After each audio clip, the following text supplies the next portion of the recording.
Exodus chapter 6. Then we start from verse 2. Alright, are you there? Oh, come on, if you are there, say amen. Amen. Can I read? And God spoke unto Moses and said unto him, I am the Lord. Is that in your Bible? Yes.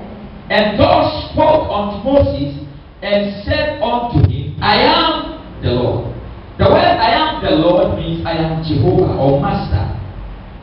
I am your Master. Lord means Master. Alright? Now he said, I am the Lord. Verse 3. I appeared unto Abraham, unto Isaac, and unto Jacob. Good. By the name of God Almighty. You get it?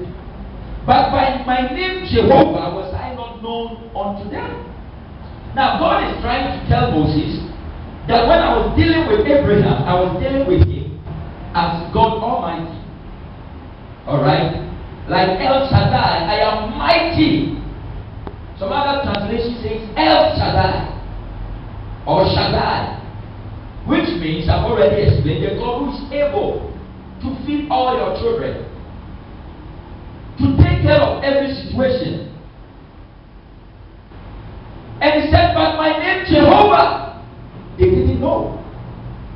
So God was very close to Abraham, Isaac, and Jacob. He blessed his bless them so much, but they did not know him as Jehovah, but they knew him as El Shaddai, God Almighty. You get it? But my name Jehovah was I not known unto them. Now this brings to mind, when you study the whole scriptures from all the Old Testament, you will know that God has revealed himself so many times. Sometimes when they are going for battle and they are afraid, he appears to them through the prophets and tells them that I am Jehovah El Jabbar, the great warrior, the mighty God. Then they go and they win. When Ezekiel was asking God, how will the people know that you are in this temple? He said, after measuring everything about the temple, let my children know that I am here. And the Bible used the word Jehovah Shammah. God is there. So God revealed himself in different ways. So we have what we call the redemptive names of God. Why is it called redemptive? Because anytime God wants to do something, he appears to his people by his name. You get it? Those of you, we studied about the name of Jesus. You remember what the Bible said, that God changed the order. And David said, God has exalted his word above his name. He said, I have exalted my word above all the revelation of my name. So in the New Testament, if you are in trouble, you don't go and say, Jehovah El Shaddai, come. Or Jehovah Orion, the Lord is my light, come, I'm in darkness. Or Jehovah Nisi, God is my banner. He told Moses, as long as your hands are lifted up, you win the battle, because I'm your banner. So you don't cry, God, come, my hands are lifted. No.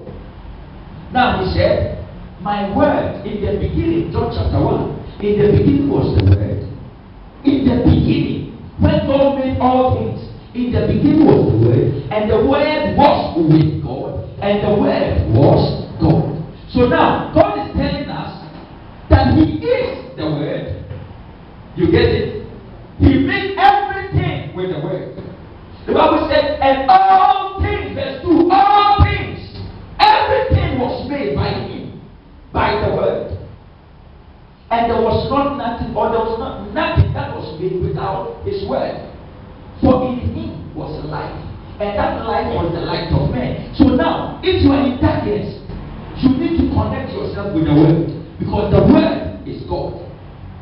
You get it? Now, that is why the Bible says something. He said, my people are destroyed because of the lack of knowledge. It's not because of demons.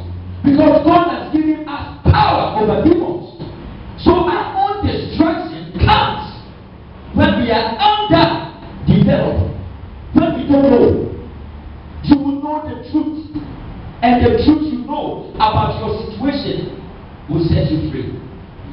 If you go to the hospital right now and you say, I'm having a headache, and you are giving medication for your stomach, will you be healed? So it's lack of knowledge. You get it? When you have a leg problem and they give you medication for headache, are you going to get healed? No! It's a wrong prescription for a right disease. God is telling us right now that it is time for word application. Say word application. Word application. That is the best. Time for word application. You do it because the word says so. Not because you have somebody saying it. I always tell you that everybody who tells you something and the person cannot prove it from the Bible, don't believe. If somebody tells you, oh, God says we should meet at this place. Why? Because God has done it before. If I tell you God says you will be blessed, yes, of course, because God blessed some. You get it? If I tell you God said you will be healed or you are healed, yes, because He healed people. But if I tell you God says there is no healing for you, then you know that that is not God. The word was with God, and the word was God. The Bible said, and the word became flesh and dwelt among us, and we beheld His glory as the glory of the only begotten of the Father, full of truth and reality. What the Bible is trying to tell you is that the word that became flesh, you know that that word is Jesus. And He came and He knew our feeling. He knew, He became flesh.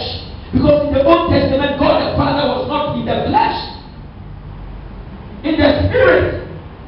So anytime you sin, He just kills you. 3,000 a day. Kills people. He tells you, thou shalt not touch this. If you touch it, you die. Either you are a priest or whoever you are, you die.